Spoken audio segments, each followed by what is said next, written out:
Testing. All right. Hello, everyone.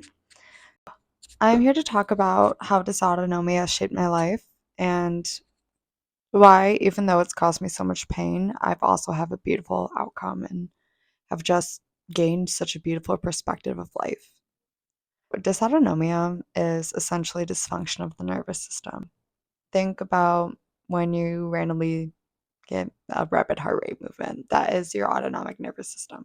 And so for people like me, we have difficulties regulating that.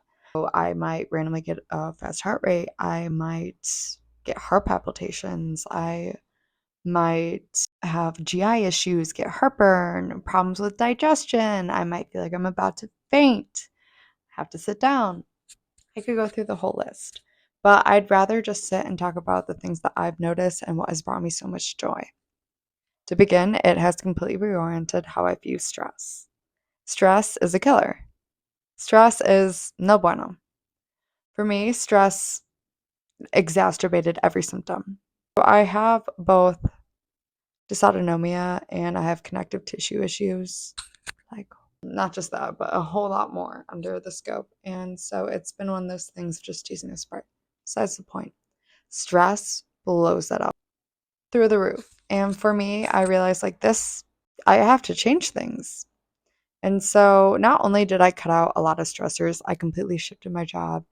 I also started prioritizing things that made me happy. On top of that, I also took the time to think about how I viewed stress. And so stress no longer is awful to me, it's more neutral. Things aren't innately good or bad, it is neutral until you put meaning to it. So I try to seek the curiosity in things. Think of like being a child or something. And for me, it's like a challenge. And I know that it can be easier said than done, but the more you're put in that position, the easier it gets. Piggybacking off that statement, you build such a better relationship with your body when you're forced to actually pay attention to the things going wrong. So for me, I realized, oh my goodness, stress is wreaking havoc on my body. I hope you can still hear me. So some things with my life that I've noticed with when it comes like actually listening to your body cues. Like if I have been walking for a while, I will start to get dizzy now. Like I can't put my body through that stress as well. I can't put my body through that stress because it will give out. I will get so dizzy, it gets scary, and I have to circle back and go home. Even when I'm like working really hard, I will start to pick up on flu-like symptoms. So for example, if I have a really, really long work day and I am on calls all day, I will notice that I start getting like symptoms. I also have like really bad neck pains, headaches that come through. So it's a lot. And so taking the like actually give yourself grace to sit back and be like, let me honor what my body is trying to tell me. It's not the easiest thing to do. It's definitely easier said than done. I think getting to that point unlocks so many doors when you're like, I need to actually give my body rest. And then you could circle back to the activity that you were doing when you're feeling better. Sometimes I don't always feel better, and that's when I will shift just how I view things. And this leads me to my last point. I noticed that things are different now. I am not able to do a lot of what I used to be able to do. And part of me wants to sit and grieve that. It's a lot.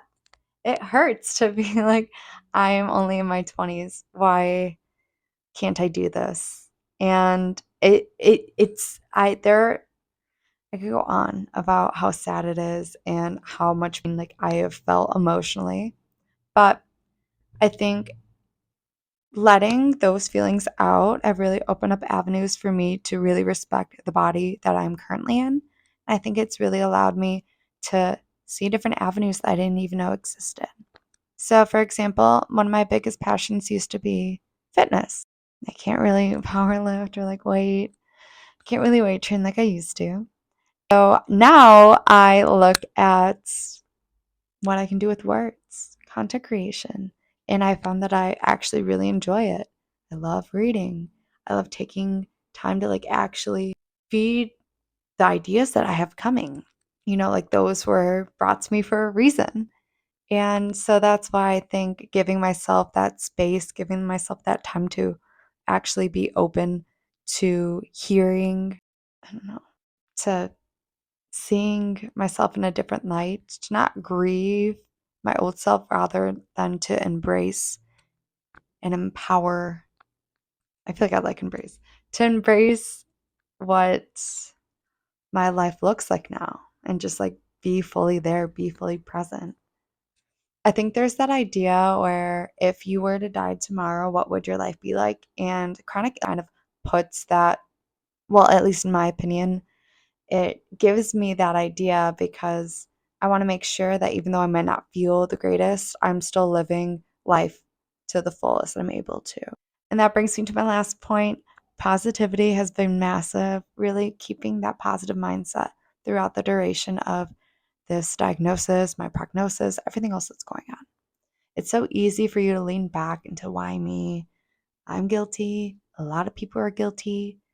I think working over that hump is something that I think therapy has really helped me. And just using self help tools, seeking therapy, having your friends and family for support, it has really helped me kind of recognize just all the beauty that is in my life. I think that being able to shift from a lack of mindset to a glass half full mindset and to really embrace that idea that the world is so big and there are so many opportunities out there that we don't even know exist. I always remind myself that even though things might not be always going my way, or things might look like they're not going my way, at the end of the day, they always are. Everything's working out in my highest good.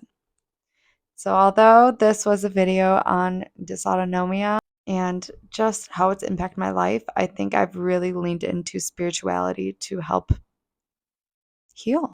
And maybe heal's not the right word because I can't heal those, but to kind of mediate my symptoms. Spirituality has really brought me more positivity in my life, practicing gratitude, practicing mindfulness. And I hope, regardless of your diagnosis, you take something away from this video. And thank you for tuning in. Have a good one.